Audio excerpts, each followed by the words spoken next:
Welcome to the the Spirit Soul Series podcast, and we're back with Supriya Chechi, and we're gonna continue from where we left off, which is the sixth chapter. We were discussing Dhyana Yoga, and we were in the 15th verse. So let's Yeah. continue, Supriya Chechi. Let's go. Okay. Thank you, Kannan, and I'm happy to be back. Hare Krishna and Hare Krishna. Jai Prabhupada. We stopped halfway through chapter 6. I think we were looking at those verses which speak of how, at a practical level, physically, how you are supposed to sit and position yourself to do this Dhyana Yoga or Ashtanga Yoga.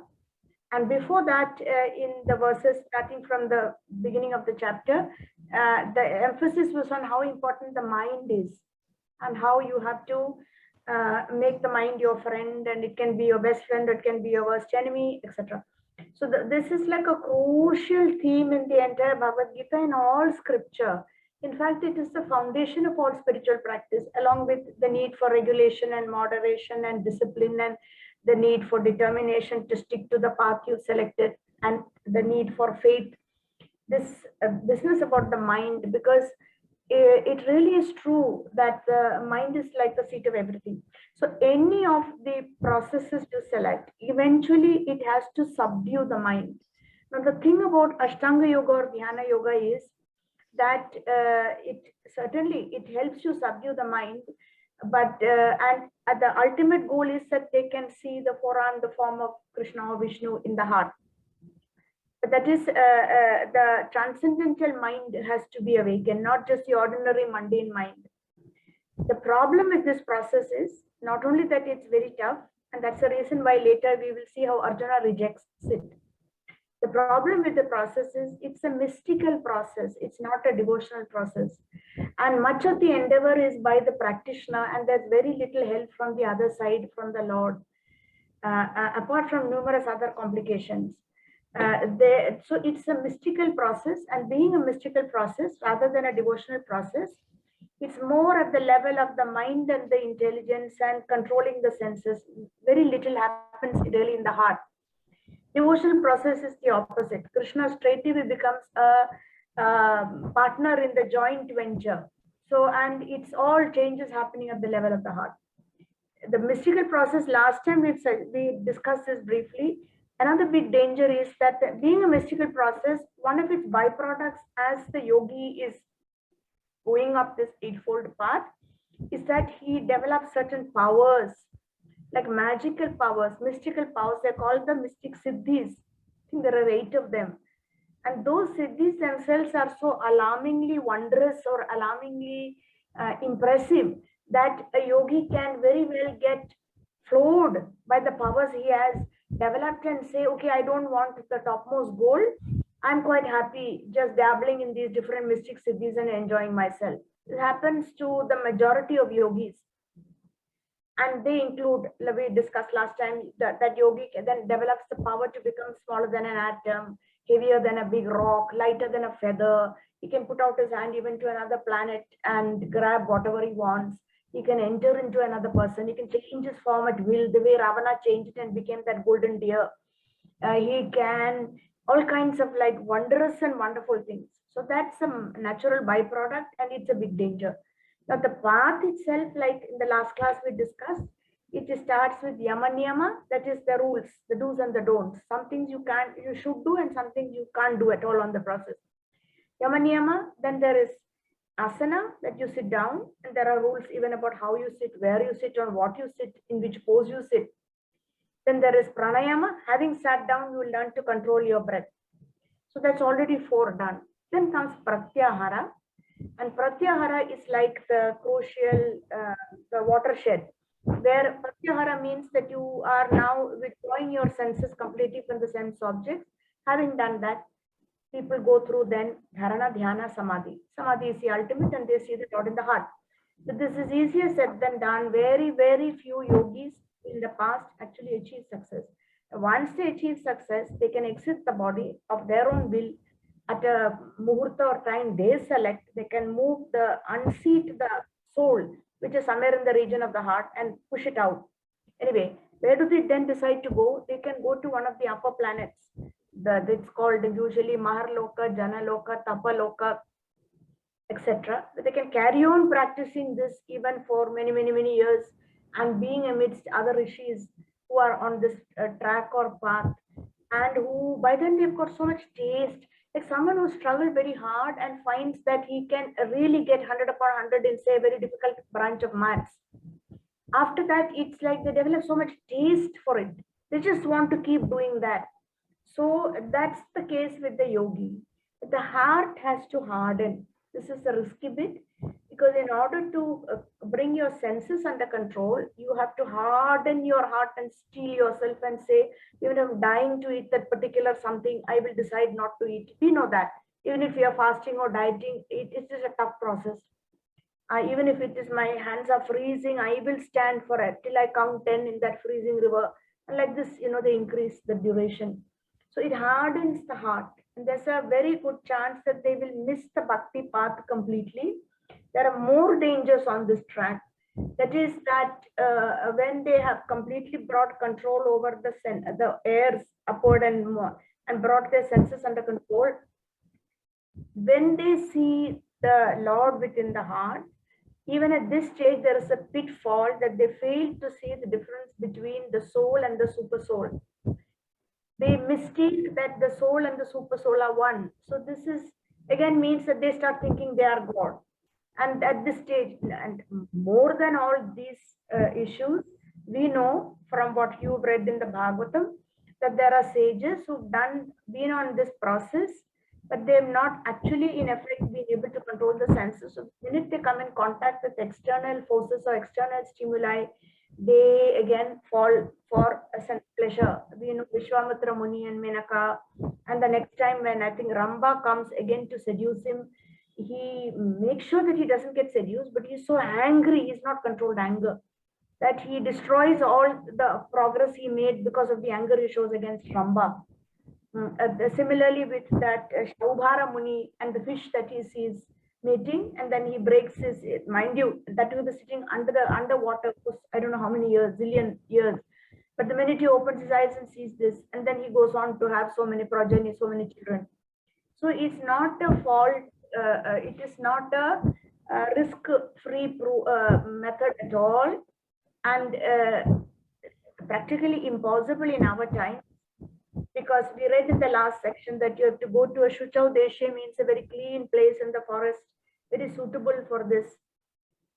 We know that most of the Himalayan and other regions, there are so many issues like environmental ecology is fragile, rock blasting, highway, roads are being built, constructed, so it's practically impossible. And then we heard of how you have to sit on a particular, at a seat that is not too high, not too low. You have to spread kusha grass, then spread tiger skin or some other deer skin, which has the ability to keep off reptiles on, and then you sit on it, and that sit with a straight back, and then you half close your eyes and then look at the tip of your nose, and you keep meditating like this. It's very tough. Of course, we know from the Bhagavatam, Dhruva Maharaj did do something like this, and he got powerful kind of terrific results. The only thing that's really useful from all this discussion, like something we can take away, is the role of the mind. Because the role of the mind and how we can bring our mind under control, not by such difficult and arduous techniques, but just by making Krishna our friend, making Krishna our friend, Krishna our friend, so that we never again feel fearful and alone and insecure. All our mental problems and issues and anger comes from all these other issues. That we feel anything can happen and we are unsure about, and that something will slip out of our hands. But once we make Krishna our friend, he is there like a rock solid. We feel his presence, or at least even if we don't feel his presence, we see his hand, we see the bigger picture. What is he trying to tell me? What is he trying to do in this situation? And here, though we are jumping a little forward, I want to bring to your attention a lovely analogy or like a description that Srila Prabhupada gave. Oh, I can't show you something on my PowerPoint. I don't know how to do it. So I will call up. So what you can do is I can stop sharing the screen. There's one option where you can share the screen, and you can select the page that you want to show. Like there's an option Then for that. share screen. Or okay, if I don't succeed in that, So okay, I'll you stop sharing the screen. Can you see in that Zoom in the bottom on green will be the share screen? okay, but first I have to get that screen or what? No. Is Share. that thing open? Is that page Yeah, open? it's open. The PowerPoint is So, open. then just click on share screen. Okay, 1 minute. Let me just, yeah, here is the Yeah. PowerPoint. Here is the particular, okay, now how do I find share screen? The It's whole of it. can you see like Share, it's something share. Share is, no, that is different.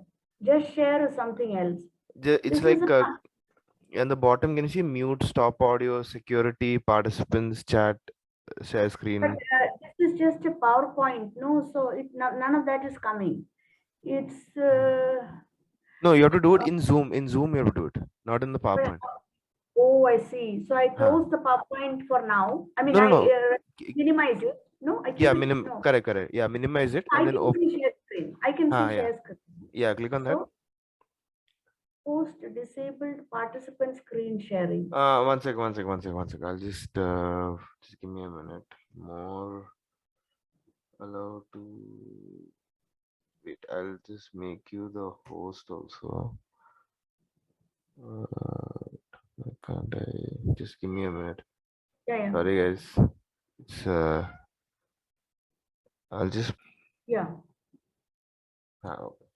Yeah. So we're back. Yeah. Please go ahead. Okay. So this is like a remarkable imagery or analogy that Srila Prabhupada gives to in connection with this chapter, chapter 6, of how to be able to see the Lord within the heart. These Ashtanga yogis or Dhyana yogis are going through such difficulties in order to come to that stage. But but Prabhupada is saying that through the Bhakti Yoga process, which is a lot simpler and more spontaneous, and Krishna is there as an active participant, it's not like you endeavor all the time. You can create a situation where I'm going to go on and read the television within the heart. Are you able to see that? Yeah, the Yeah, television yeah, within, yeah. yeah. Across thousands of miles, you send television pictures or radio sound waves. Similarly, if you prepare yourself, you can always see Govinda there within the heart. It's like there's a TV screen inside the heart. It is not difficult.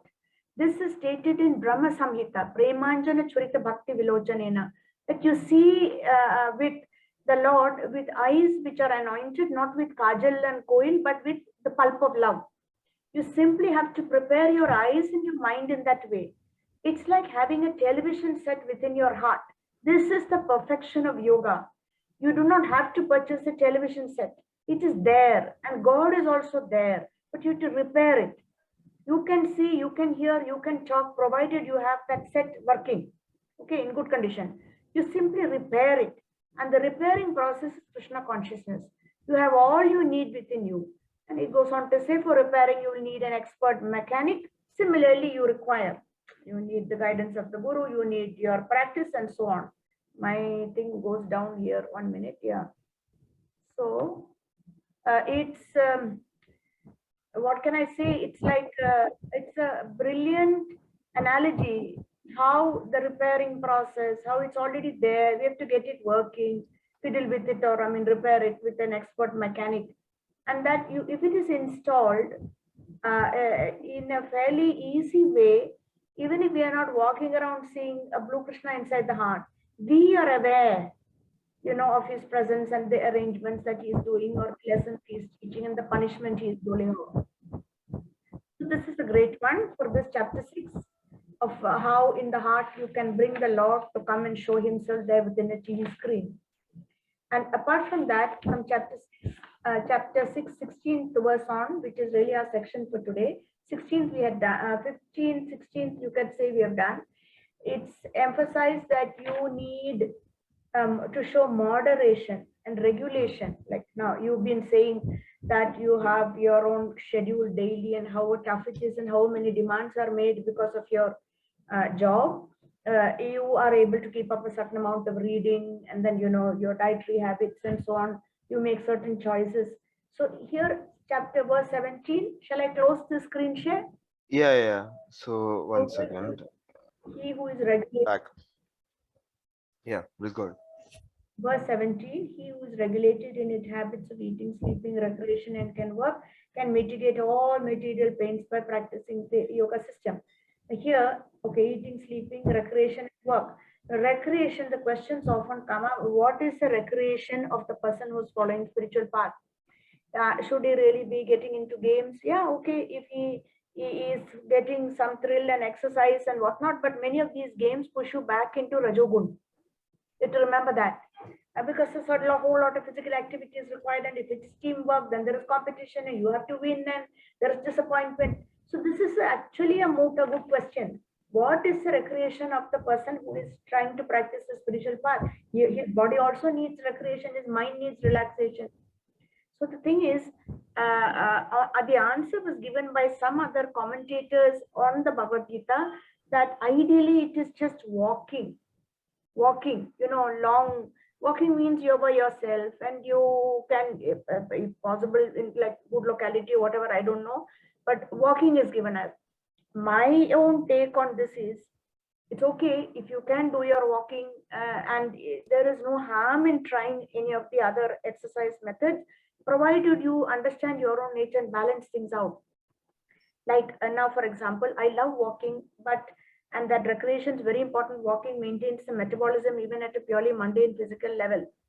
But after a knee injury, I've been advised not to do too much walking, because then in the vertical position, the knees carry the whole body weight. So to distribute it between walking, doing some yogic exercises, not on the floor because I can't rise from the floor that easily because of the knee, but on my bed and in a reclining position, no issue then, the knee, and to do swimming. Now, I feel that whatever spiritual practice I've kept up have made me come to terms with the limitations of my own nature. My problem is, if I take just one thing, I then start getting so intense about it, I'll go and overdo it and bring some new injury. I know my nature very well. If it is only the yogic exercises on the bed, I feel, oh, it's not good enough. So instead of doing 30 times, I suddenly jump to 45, 50, and next day I can't get up. Similarly, if it is swimming, I'll start feeling, oh, I'm coming only once a week. This, 5 laps are not enough. Let me try 10 laps. Or walking.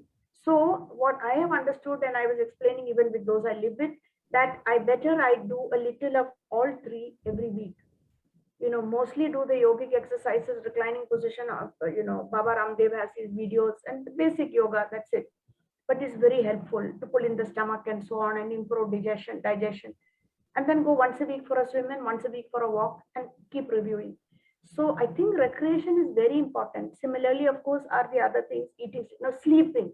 It's a point where there's a lot of debate. In different places, Prabhupada is saying if you're young and healthy, 6 hours is more than enough, which means ideally you go to sleep at 10 and you get up at 4. Now, there was a time, even though I took up this practice only when I was in my late 30s, that it worked well. But you have to adjust. If your body needs more sleep, you should go and get that sleep. You should adjust if it needs 8 hours, or you can't follow these timings.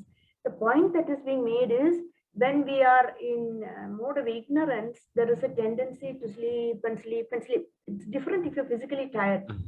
Your mind just doesn't focus and it's not bright and alert, and you just want to shut off from the world and sleep. That's the point that's being made. That kind of too much sleep, it's going on towards, it was there even in verse 16, that there is no possibility of one becoming a yogi, whether Ashtanga or Bhakti or whatever, if one eats too much or eats too little, sleeps too much or does not sleep enough. And he who is regulated in his habits of eating, sleeping, recreation, and work can mitigate all material pains by practicing the yoga system. Because this is all very useful. Because as you must have also seen, that unless you have some kind of pattern to your schedule, basically it means that you have to have some discipline and some routine. The word is routine. Life is chaotic. You don't know, time is passing and you can't get anything done. So I remember my Shiksha Guru used to tell me that you should eventually try and become so disciplined. He used to see my limitations and handicaps when we stayed there in Govardhan and I was helping with all his students and arrangements. That if you take something from somewhere, this is a big challenge for me. You should train yourself to put it back right there, so that even if you go into a room which is totally dull, you will know where your watch is and where your bindis are and where your phone is. It's a very big challenge for me, but he says that it makes life much simpler. You take up and put it back, have a place and put it back in the same place. Take a mobile, put it somewhere, have a system for everything. And that the system is very important because it helps us to save time and not waste our energy. So regulation, again and again, regulation, systematic in everything. Then comes the hard bit, that you do all this, but when the yogi has got past all this and his mind is so controlled and his senses are not just leaping towards the sense objects, he brought all this under control, the mind has to focus on whatever he selected, like his ishtadev, or he wants to go to a higher planet. Mind has to focus, unwavering, like a lamp in a breeze. That's that. It's somewhere here. As a lamp Which in a text 19. As a lamp in a windless place, does not waver. The minute there is some wind, naturally the lamp is going to waver. So the transcendental, whose mind is controlled, remains steady in his meditation on the transcendental self. That means here he is first trying to bring out his he's already probably aware that he is spirit, soul, and not the body, because he's got the body under so much control. It no longer needs to excrete, it no longer needs to eat, it doesn't need to do anything. It's just sitting in a particular pose, traditionally, and the scriptures say that years can pass and the really successful yogi is not even aware. So in this stage of perfection called trance or samadhi, one's mind is completely restrained from material mental activities for practice of yoga. Okay, now here, this is the bit that Arjuna rejects a little later in the same chapter. He completely rejects it. One, he says it is impractical, unendurable. These are the two very strong words he uses. That is just not going to happen. And the other thing is unendurable. How can you make? And then Arjuna goes on to see the easy friendship between the guru and the disciple. Of course, they're also cousins. They already had that kind of Sakya Bhav or friendship Bhav. But he's just saying, sorry, I just can't do this. And this is very important because I don't know, but even when you actually should be there even between parents and children and anybody who takes the role of a guru, that they are asking you to do something impossible. This lack of this friendship and frankness has even led to disaster and tragedy. Where the parent just tells the child, you have to come first, or you have to maintain the position. Child can't do it, child fails, and then does something drastic, ends his life, and so on. Whereas here, Arjuna is saying so frankly that it's not doable, it's unendurable, it's impractical. And he says it would be easier to capture the wind. The wind is where, how can you capture it? It's all over. It's the breeze or the wind or the air. It's easier to capture it than to try to bring my mind under control. And then again, look at the response. We'll come to it a little down, few verses down. Krishna doesn't immediately say, yes, that's true. He says it is possible by suitable practice and detachment. He doesn't just give in to what the disciple is saying, but he accepts that it is not for you and is not for the majority of the people, especially 5,000 years later in our times. But it is practicable. It's here. You keep going down, down, verse 28. Okay, wait.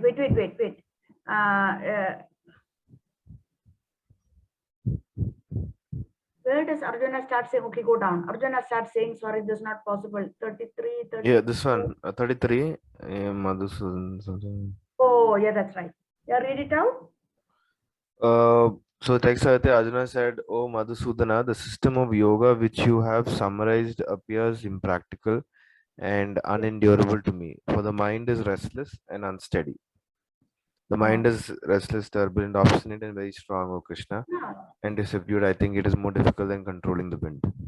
Okay, hold on. Now, here, when it says the mind is obstinate, turbulent, Srila Prabhupada's own guru said, every night and every morning, you should take a broom and beat your mind with it. In another situation, he said, just speaking metaphorically, not literally, You should take a shoe. People hit themselves on the head with something. That is the kind of way, meaning that is the effort required. There is a challenge in front of us to subdue our own mind. And you can see this happening. This is another kind of insight I got. People who argue a lot, they think they have to convince you. They have to convince you.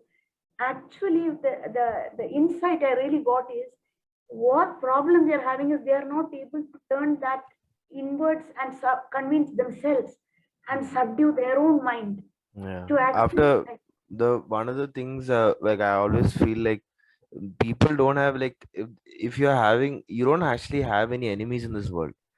The real enemy, the person who you actually angry at, is actually within yourself. You're actually angry at the Absolutely. like I can never be like even if I become angry at somebody or whatever I show no, I'm not actually angry with that person. I'm actually angry with something about me that is getting angry at that person. And so like if I can control that, if I can look inward and see, okay, I need to control this, then I can never, nothing can affect me. I'll be fine then. Can you Like, go a little further? Can you extend that logic a little further and explain what is it that makes us angry when we show our anger? You mean that particular person is showing up some weakness within ourselves which you don't want to face? Is it like that? Is so that the way? I think it's like when you're getting angry, what happens is that like what happens instantly in that moment no, is like you want to blame the other person no, and you want to say that this person is the reason why this whole problem was caused is because of this person.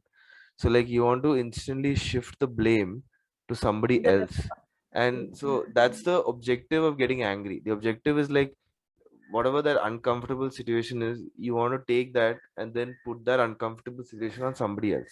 You want to shift the guilt and blame onto somebody else. So like the thing is, but then the problem is that that has some karmic consequences also. Because if you do that, then you will be also receiving the same thing sooner or later. You might not get it in that time. Like in the short run, you'll feel like, oh, I'm so proud of myself that I didn't have to face this anger. I could just put everything on this person. But it can happen within a few minutes, within a few hours, within a few days, within a few months, or within a few years. But like it'll happen at some point where that anger you showed, that will come back to bite you on some point. Meaning that the same way that you got angry with the other person, somebody might get angry with you also in the same way. And that time you won't know how to react to that situation that time. So like the thing is that, but in that moment, if you're able to kind of just see inside, like, oh, I'm not getting angry at this person, I'm getting angry with something that I'm projecting my weakness onto this person. Like Mhm. that's the reason why I'm like because I don't know, like when you get angry at somebody, you don't know the intention of why they're intention of other people. It's very difficult to like know, okay, when Right. somebody's doing something, you don't know, okay, what is the intention of say this person? Like why did I like did he do this on purpose, or did he like what did he mean it? So you don't know the intention, you're always guessing like what is the intention of this person. So Mhm. in that moment you're thinking like, I don't need to worry about the intention of others, I just need to think about what is my intention. Like if Mhm. my intention is like put the anger on somebody else, then that's obviously not a good intention that you're having. That's definitely going to create a negative impact. So you can't control what other people will say, you can only control what you say. So in that time you have to just be mindful of that, be aware of that, and then just think of it. And then what will happen is that the negative karma, that whatever would have got generated, that's not going to get generated now, that you've kind of reduced that. So you're reducing the amount of like like negative stuff that will come out back to you, at certain points and all that. So that's what. Sure, and I think another very dangerous aspect about anger is its power. When we show our anger, and especially if the other party is timid and they just cover, which often happens like at home here, Amma is not so strong. That is very dangerous, because then we start like we are aware of the power. We shout down the other person. This person will shut up and just go away and drop. This again, I find a very, very kind of, it's bad. Always, it in all, every possible way, anger is a bad thing. I think even scripture warns us. It's like poison that spreads in the body. It takes our heart rate up and it creates some toxic stuff in the blood and so on. But here again, in response, okay, that bit you're absolutely right how you explained it. Here, when Arjuna has said that this is impossible, it's I can't do it, and I can't subdue my mind, and it's impractical, unendurable, and so on. What I really like is Lord Krishna. He doesn't immediately agree. He partially agrees and says, text 35. He says, "You're a mighty armed son of Kunti. It is undoubtedly very difficult to curb the mind, but text 35. 35? Yeah. Okay, yeah. It is undoubtedly very difficult to curb the restless mind, but it is possible by suitable practice and by detachment." So he is not completely agreeing with what Arjuna is saying. He accepts that it is difficult, but says it is possible by suitable practice and by detachment. Detachment, God, that's the key to everything, and nobody gets it right. Because either we swing to the other extreme of becoming so detachment that you're almost inhuman in our responses. And people ask, "Don't you have a heart? Don't you like? Is there nobody you like? Don't you have any affection for anyone?" People ask these questions because then that means we are swinging to the other extreme of detachment, or else it's the other. It is just attachment and not being able to detach themselves at all. So detachment is like a key ingredient for spiritual life and spiritual progress, but in proper measure and in the correct quantity, not too much of it, and also suitable practice. Practice again, practice also people overdo. People can't even sit up properly, and they will say, "No, I have to do this and do that and do whatever we asked you," and they make themselves ill. So what I like about this is like what Krishna is doing is what he should do. It is not his job to immediately agree with what his disciple Arjuna is saying. Absolutely, I fully understand. I also think I'm on the same wavelength and same. No, each one of us has to do what we have to do. And then together, the whole thing, like the whole picture starts clicking and working. If in a situation it's your job to take a tough line, you need to take it, and someone else in that situation is going to show softness towards the third party. That's their job. And I feel that we have to always be aware of the bigger picture. So much aware of the picture. What is my role? I do it, and then also observe what others are doing in that role, in that picture, and what is the hand guiding behind. It's very much God's hand, and what is he trying to accomplish, and then I adjust accordingly.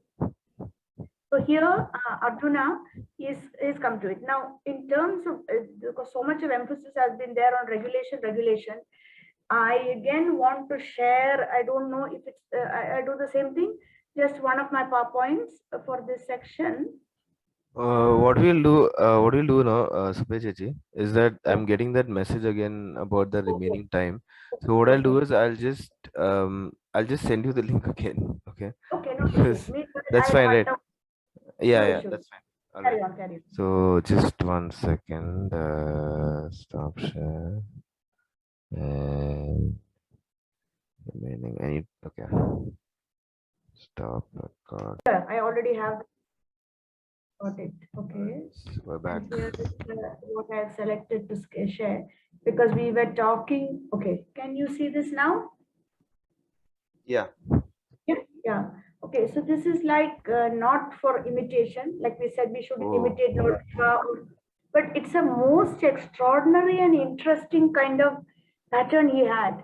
And he felt no strain, and he had obviously arrived at this by his 70th year. He was not doing this as a young man. He was a grihastha with several children and wife and job as a in a chemist store and his business and so on. But look at this, I mean, he was such an original thinker that he kind of twisted the whole schedule that suited his body mechanism.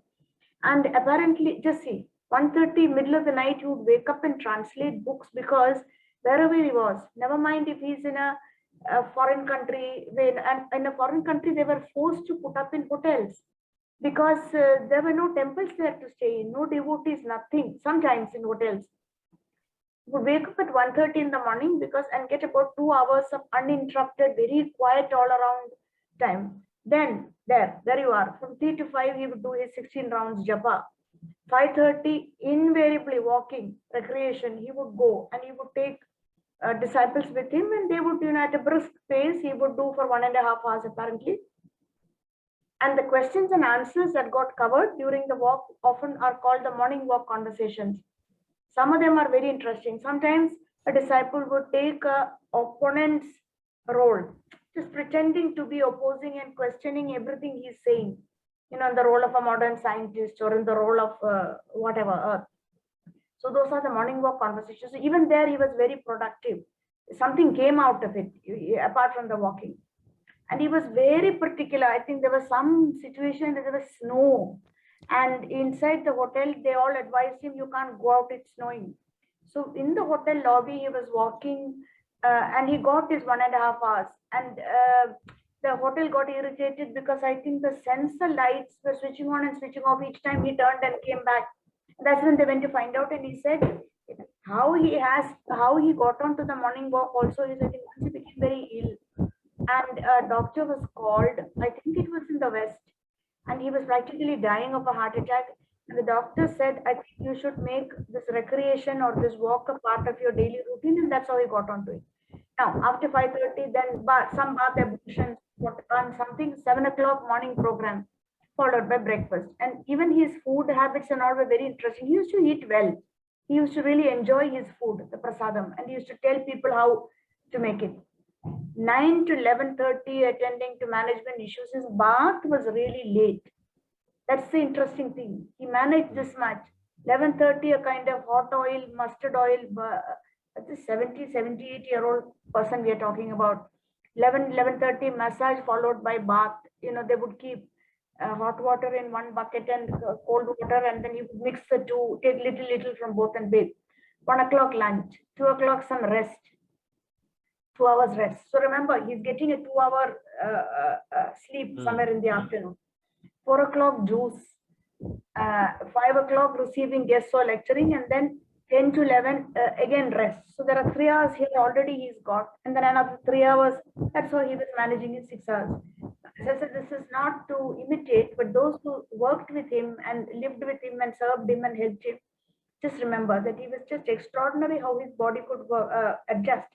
And even across time zones, he would follow his internal body clock and do this. Like even if he were in some country, at some odd time, he would say, now it is my meal time, and he would, have you got something ready? Let me eat. If nothing else, okay, I'll have muri and chuda and some mixture type stuff. That's also okay. So the point is not that you have to follow this, but just that if we have a specific time, I know it's really hard in modern times, and even without a regular job, I find it so hard because so many demands being made. Even now, after we're settling into this flat, there is repair and incomplete stuff and etc. Wiring, and so the fact that if you set a particular time and you try and stick to it, it's harder for some people because their nature is in another direction. So Krishna sees how much we're able to do compared to where we were at initially.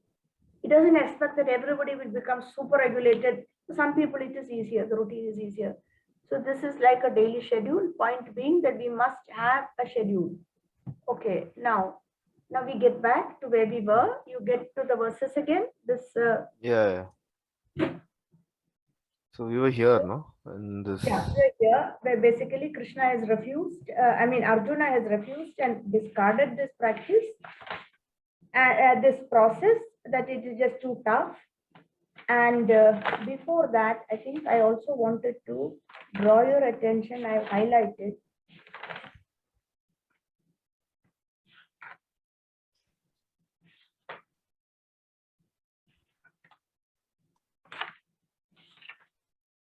Okay, somewhere along the way, I think it's verse 24, this faith and determination are highlighted. Okay, faith and determination. 24.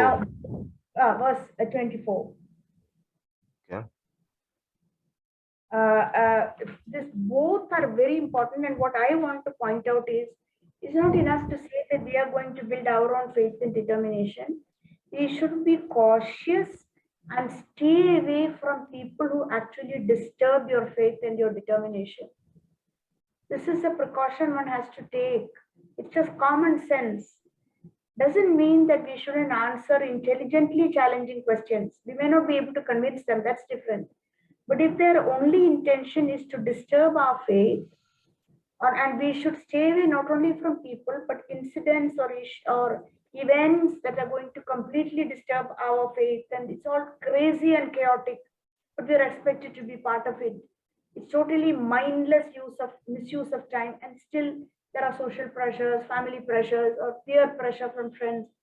If it's really going to hit at the root of your faith, better not to get into it. Now, I know that for a lot of devotees, uh, especially before they are a little steady in their understanding, the kind of news that's thrown up in the paper is very disturbing. Genuinely very unjust crimes, very unfair crimes. Can't make out what did the child do to meet such miserable experience, abuse, and so on. So that's not to suggest that you have to block out the real world, but there is no harm. We say this to devotees who are like really new or very sensitive, to not get into all that for now, because it's very hard to understand, let alone explain why this happened to that person. There is this young girl in Katua. She was locked up by the temple priest. I think she was a Muslim girl. She just went to tend her sheep. She was horribly abused and she died. So, and the picture of the girl, she's just innocent. Very hard to understand some of these things. And to glibly just say it's all her karma, she had to suffer, is totally wrong. Now, if you say at least, okay, I will try and help in the process of justice and I will sign a campaign that those two culprits, that the Hindu priest and his assistant, should be arrested. What they're invariably going to see is they use political pressure and they get out. No justice comes. That makes our faith even more shaky or rocky, because it seems like even there Krishna is not helping, God is not helping. So better to stay away from some of this and just concentrate on strengthening ourselves and our faith by reading, hearing, chanting, understanding. Then we go out and try this, not to be unrealistic and not to be aware at all of what's happening in the world, not in that sense. But it's important, this faith and determination in anything you do, even when it's at a practical level. I need to get a job done. You need to look for you're applying for a job. This is a next one, a different one. It's faith and determination that counts. So the story is given about the sparrow. You remember the story about that little sparrow and the eggs? I think we discussed it maybe in a different Yeah, class. It comes here. what was You the know? story again? Like, I think, yeah, you had mentioned about the sparrow. Was it that the Yeah, eggs fell down? Like, yeah. It's in connection with this particular verse about faith and determination, that the sparrow is just a small bird. It unfortunately went and it laid its eggs on the seashore, and the ocean just took away the eggs. The sparrow kept saying, "They are my eggs, give them back." Ocean said, "You silly, foolish bird, what can you do?" The sparrow threatened and said, "I will drop by drop." Seems like impossible, impractical, but drop by drop dry you up by taking in my beak the water and spitting it out or drinking it or whatever. So the ocean just laughed. But seeing the determination and the genuine suffering of the sparrow, and apparently Krishna sent his messenger Garuda. Garuda appeared and said, "I will help you." And Garuda took up such a ferocious position with the ocean that the ocean panicked and just gave back the eggs. So help is always coming if we help ourselves. There are situations where we shouldn't take things lying down. It's all very well, that is true, it's a fine balance.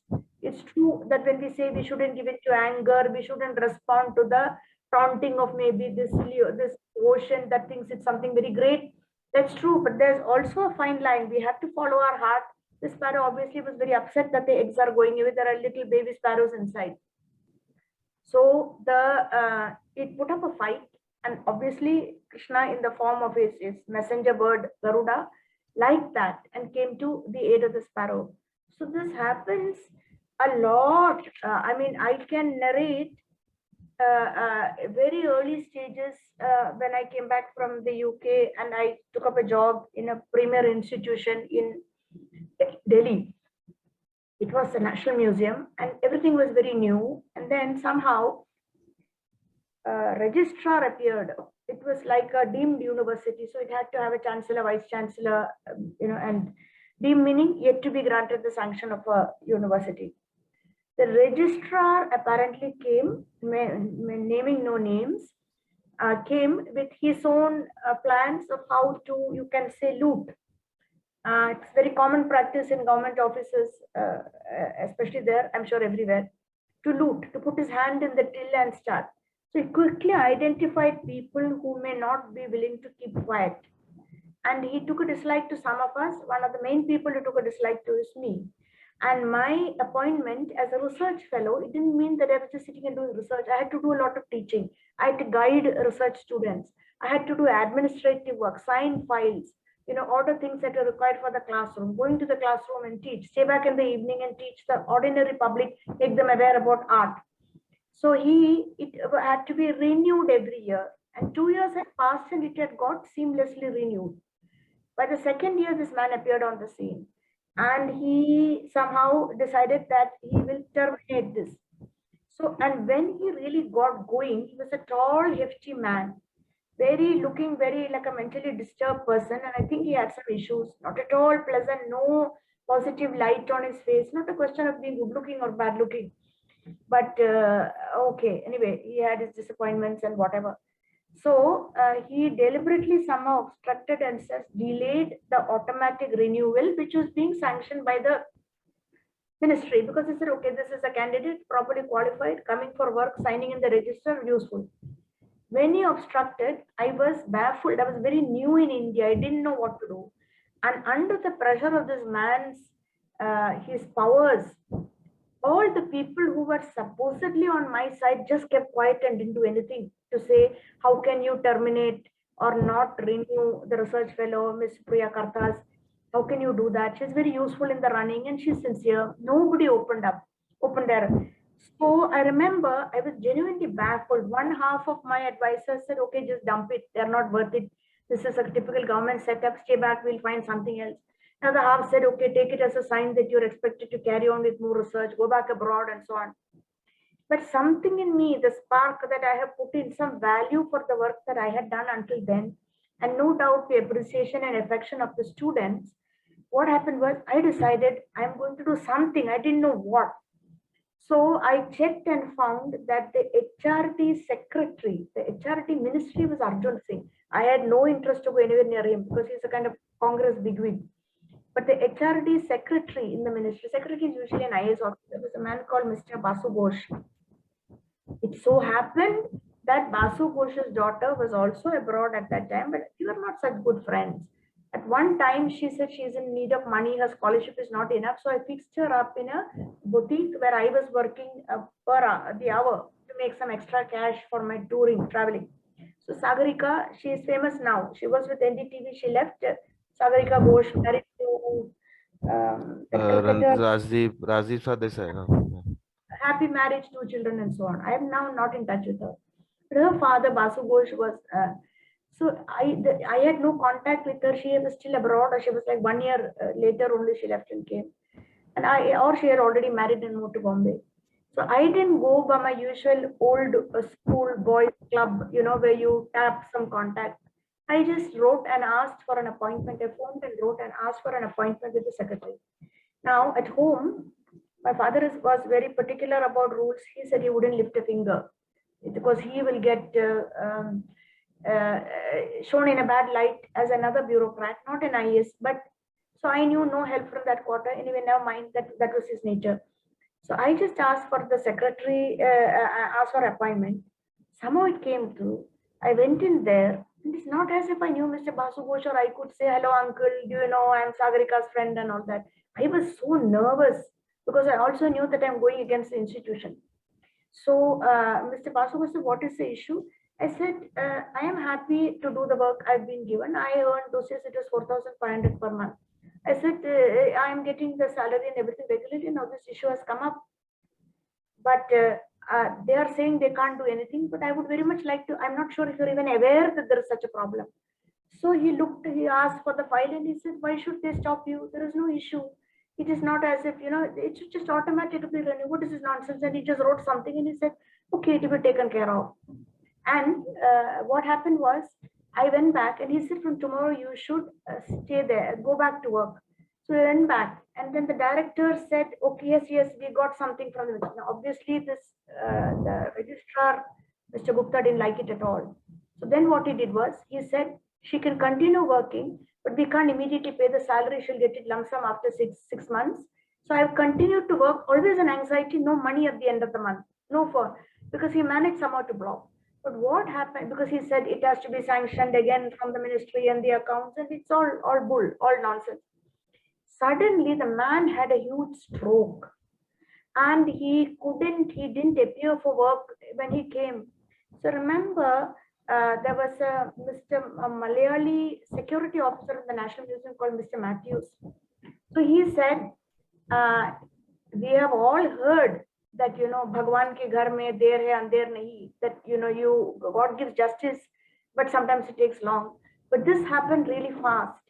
So that whole experience, that there are times where even if nobody supports you, but you just want to be allowed to do your job. I can't say it was my duty, the way the Pandavas were fighting, the Mahabharata war, to be allowed to do the duty to rule over the kingdoms that the Kauravas snatched away.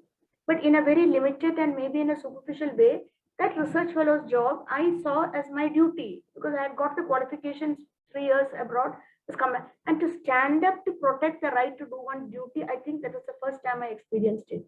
And definitely God helped. I'm not sure I knew him as Krishna at that time, because I was probably still like a major Shiva Bhakta, kind of going towards Krishna. But so it's very important that we, like the sparrow, that we are determined. How can someone rob us of the right?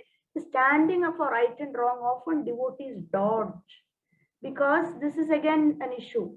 There's not standing up for right and wrong because they feel it's all part of Krishna's plan. Yeah, at a very advanced stage, maybe you can go with the flow. But if you're not really at that, and we know somewhere that what's happening to such and such is wrong, then I think that it's our duty to do something within our limited role of influence.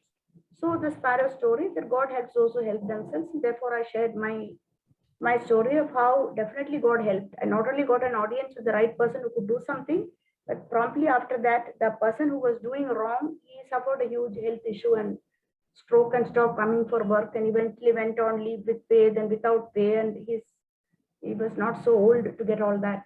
Now, I just want to draw your attention to another great analogy that Prabhupada puts in here. I think it's straight coming from one of the Upanishads. If you see verse 34, but you won't get it in the translation, it is a purport. So now mind, I think I will, oh yeah, you can get the purport. Yeah. The individual is the passenger in the car. Very good. It's straight from the Katha Upanishad, because they're showing quotes. Yeah, you want to read just the I'll read it. So it's the individual is the passenger in the car of the material body, and the intelligence is the driver. Mind is the driving instrument, and the senses are the horses. The self is thus the enjoyer or sufferer in the association of the mind and senses. So it is understood by great thinkers.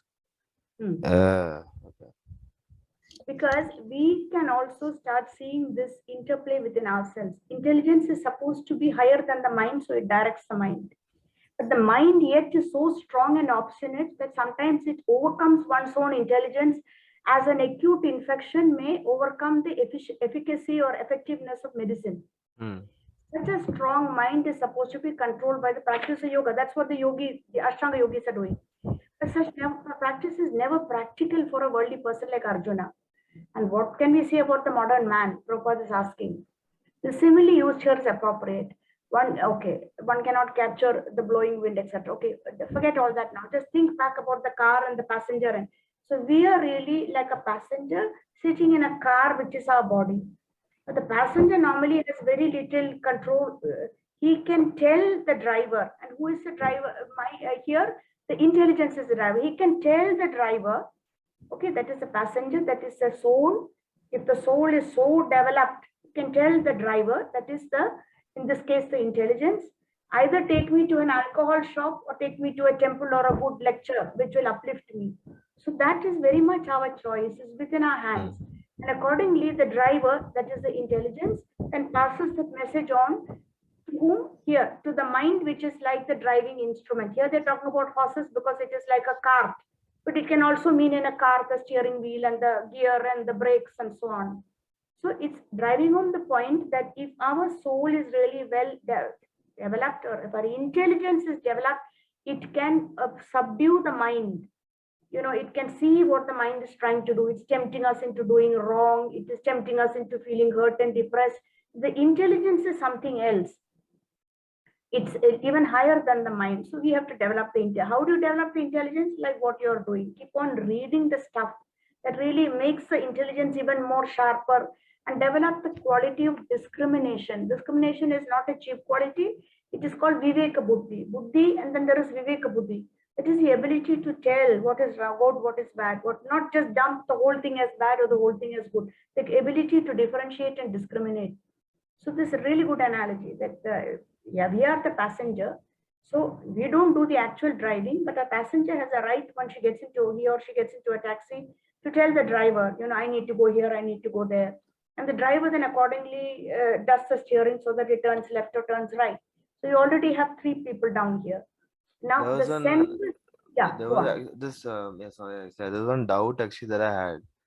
Like Yeah. I've actually heard this before somewhere, but like when it comes to free will, no, like I've heard like a lot of these devotees talking about the fact that people have the choice. Ultimately, Krishna does give the choice to people to do what they want to do. But I've always wondered, like, if there was no, if let's say like if God could take away your free will, but in return always keep you in a mode of goodness, is that okay? Yeah, but we have to earn it, no? Yeah, Yeah, but have to earn it. Yeah, we have to earn. You mean he literally takes control of our so like lives? right now what he's saying, like right now what God says is that I'll give you free will and the choice to do whatever you want to do. You can do whatever you want. But Mm. with that comes a lot of, obviously, like you'll go through suffering and you'll go through all this other stuff. So on one hand, you're getting a good thing, which is free will, which is that you're allowed to choose. You can decide what you want to do. But the Yeah, bad thing is also because everything good comes with bad. So the bad thing that's there is like you're going to suffer. You will go through difficulties. You will have, you go through diseases, or you go through pain. You'll go, loss and all this stuff. So sure. I was thinking, my mind was thinking, okay, if that's the case, then take away the free will and give us that, that Permanently in permanent mode of goodness. goodness. Yeah. So I Uh, always wanted to, like, okay, already there's already a negative, then okay, give us a negative which is like, sure, we don't have the free will to decide like what we want to do is good or bad. We don't have the free will to choose what we want to do, but at the same time, every everything is always in a mode of goodness. So you are experiencing goodness all the time. So okay. would that Two, be two, like, three.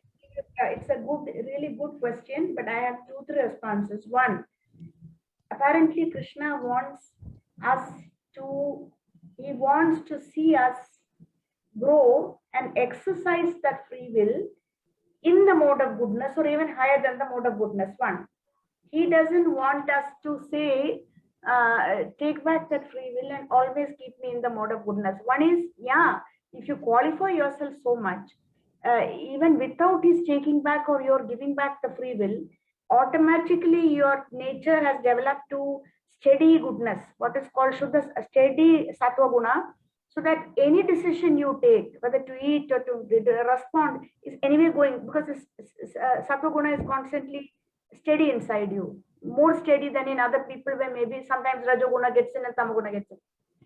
One is Krishna says that he wants the person to enjoy the free will and use that free will to opt for him in each situation. He wants to see that happening. Even with, if he takes back the free will and says, okay, I'll keep you always in Sattva Guna, there's another very big danger. The Sattva Guna also has the danger of pride. That after a while we become so comfortable and complacent. You'll see this in Sattvic people.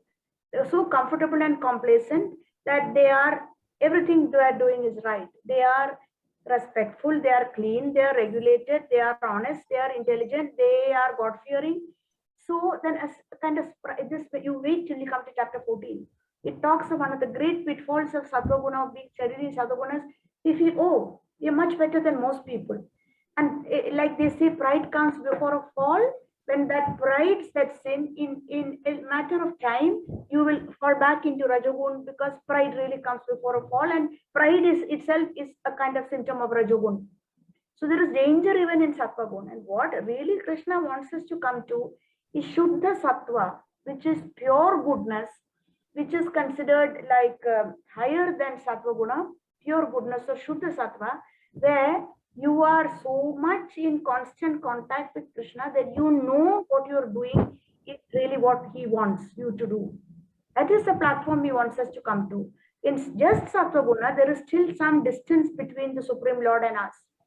Shuddha Sattva would be really like those the Brahmins' wives, the who didn't care. They heard that their beloved Krishna and baby Krishna and Balarama hungry, and they just took the food. It is not like the Brahmins who were probably in goodness, but certain pride in their goodness. That's what blocked off their responding to the genuine hunger of these two transcendental the God children. They said, no, we are doing our puja and everything for Vishnu, and we can't attend to this now. So he wants us to come to Shuddha Sattva, and he wants But always, go on.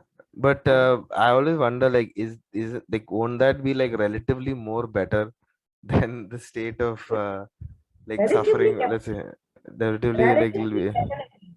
And not only relatively, definitely, many Prabhupada's purpose, they say that we have to try to come to the mode of goodness in order to be able even to practice spiritual life. What are we going to understand when we are in the lower modes? In the mode of goodness, you even understand these discussions. So definitely it is relatively superior. But I am sure Krishna will be most interested in your question if he's hearing. I'm sure, like, in Krishna's place, like, I'm sure, like, he must be thinking, like, I would love to do this. Like, I would love to just take away their free will, keep them next to me all the time, and then just like always be there. But like, these people want free will so badly, like they value it so much that they just don't. Yeah. So like, They, they want the choice of like going into a dark space and experiencing all kinds of negative stuff, then reaping the consequences of that. Like, so yeah, yeah, because they want it, so he gives it. No, they yeah. want kind of to enjoy separately from him, and so he gives it. But mode of goodness, steady mode of goodness, all this definitely have their place. It's a huge advantage in spiritual life and in any situation. But the danger is, as I said, when we come to chapter 14, you will see that it invariably gives rise to a sense of complacence and pride in the person that I am getting everything right always in every situation. So I must be superior, a sense of superiority. And that superiority gives rise to pride, and pride really drags the person down into the mode of passion. So and ideally, we should actually even climb above the mode of goodness and come as a to Shuddha Sattva, where we are so much in touch with the Lord that we are doing everything as we know He would want done. And we just know from inside, or we also get reassurance. And it's tricky because sometimes people ask, how do you know it's not your mind tricking you? So it's a process, but it's a most kind of rewarding process. And so Krishna is clearing all these doubts of Arjuna to bring him to this point. Now, if you go back to this was verse 35, where he's talking about this analogy of the passage, verse 34, where there is the analogy of the. This one, no? Same. Yeah. Now, if you move to the next verse, Lord Krishna is answering. O mighty armed son of Kunti, it is undoubtedly very difficult to curb the restless mind, but it is possible by suitable practice and detachment. Yeah, and in this lengthy purport, if you see, don't go away. Here, the difficulty of controlling the obstinate mind as expressed by Arjuna is accepted by Krishna. But at the same time, he suggests a practice in detachment. It is possible. What is his practice? In the present age, no one can observe the strict rules and regulations of placing oneself in a sacred place, focusing the mind on the super soul, restraining the senses, observing celibacy, remaining alone, etc. By the practice of Krishna consciousness, however, one engages in 9 types of devotion service. Shravan, Kirtan, Vishnu, that verse. Shravan, hearing, is the first and the most important one. The first and foremost of such engagements is hearing about Krishna, Shravanam. This is a very powerful transcendental method for cleaning the mind and the heart, purging the mind of all misconceptions. The more one hears about Krishna, the more one becomes enlightened and detached from everything that draws the mind away from Krishna. By detaching the mind from activities not devoted to the Lord, one can very easily learn vairagya. Now here, this is something important. Here vairagya is meant in the sense detachment, and he's saying you detach your mind from activities that are not favorable for spiritual life. That's what the purport has just said in the previous line. Now, if you remember, in a last class, there was a original definition of vairagya given. I don't know. This true renunciation means that you don't just give up items. You understand that they don't belong to you. They belong to Krishna, and you take them and use them in the service of the Lord. We had talked about it. It's called real renunciation, and the Sanskrit word for it is yukta vairagya. That is vairagya's detachment. Yukta means you still connect them back to Krishna. Not only that you see him as the original owner of everything, whether it's a laptop or yeah, yukta. Yukta means to yunja means to join. In fact, yoga itself comes from the root to join. Yeah, to join up with the Supreme, to somehow connect with him. So yukta vairagya means that of course you're detached. I say I am detached from the computer and from this, but I see that originally it's all made from energy that comes from Krishna, or if I had the money, or my dad or my institute had the money to buy me this, that money itself, finally everything was sanctioned by Krishna. So I don't say I won't touch a computer, I won't use modern technology. I take it and use it back in the service of the Lord. That is proper renunciation of vairagya, proper detachment, true renunciation, true detachment, yukta vairagya. Impersonal spiritual detachment is more difficult than attaching the mind to the activities of Krishna. Why? Because when we hear about the activities of Krishna, we spontaneously feel attracted. It is a simpler process. That's why. This is practical because by hearing about Krishna, one becomes attracted and attached. The attachment is called parishanubhava, spiritual satisfaction. This is, he is now picking out, he is simplifying a very important verse from the Bhagavatam. It is just like the feeling of satisfaction a hungry man has for every morsel of food. When he eats, the hunger is gone, the satisfaction comes, and the strength also comes. Similarly, by discharge of devotional service, one feels satisfaction as the mind becomes detached from material objects. It is something like curing a disease by expert treatment and appropriate diet. Hearing of the transcendental activities of Lord Krishna is therefore expert treatment for the mad mind. And eating the foodstuff offered to Krishna is that prasadam, is the appropriate diet for the suffering patient. This treatment is the process of Krishna consciousness. So it's, yeah, he is giving a simpler method compared to what the Ashtanga yogis are doing, of a very complicated way to subdue the mind. He's just simply saying, hear about Krishna, you become attached, the mind turns in that direction, and follow the other as much to the extent that's possible. Like I said, this is a classic shloka from the Bhagavatam. I am surprised he is not given it here in italics. He's not quoted it here. Italicized it there.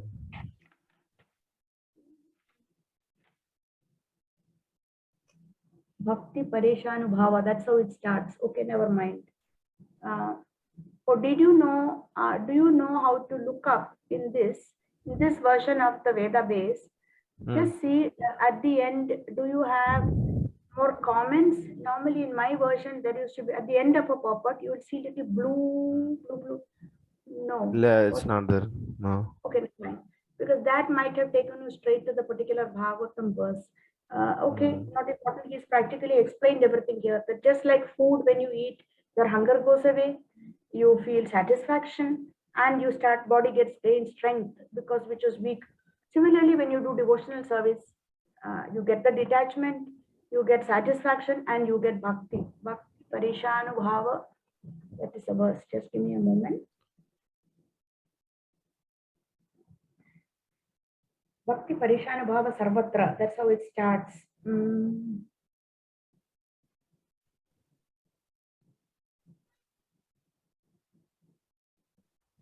Where is that actually? It is here we are. Okay, it's in the 11th canto. You're going to come to it. 11th canto, 2nd chapter, 42nd verse. Okay, second.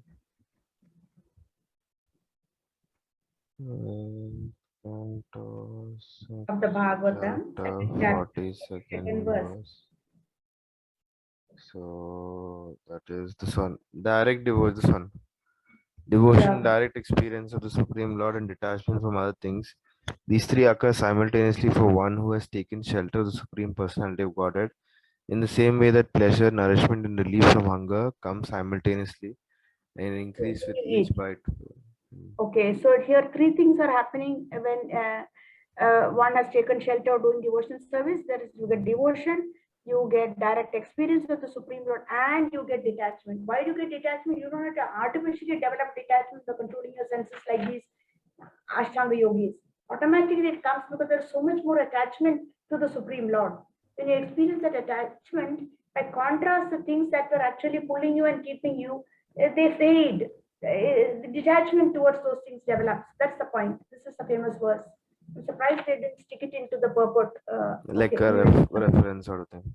Yeah, it's a Supriya reference. Chechi, that the time limit is again coming. So we That have to stop now. one. Actually, we should stop now because it's Oh, 1 o'clock. Okay, Asha. what we'll do next class, we will complete the remaining some 5 6 verses where Arjuna is again asking some doubts, and then start chapter 7, which is very fascinating and practical. What kind of devotees people come to Krishna? That one, Hmm. chapter 7. Okay, so we'll stop now. We'll Is it stop okay? now. That's fine. Yeah. Okay, thanks a Thank you lot. so much. Okay, Thank you. Yeah. okay.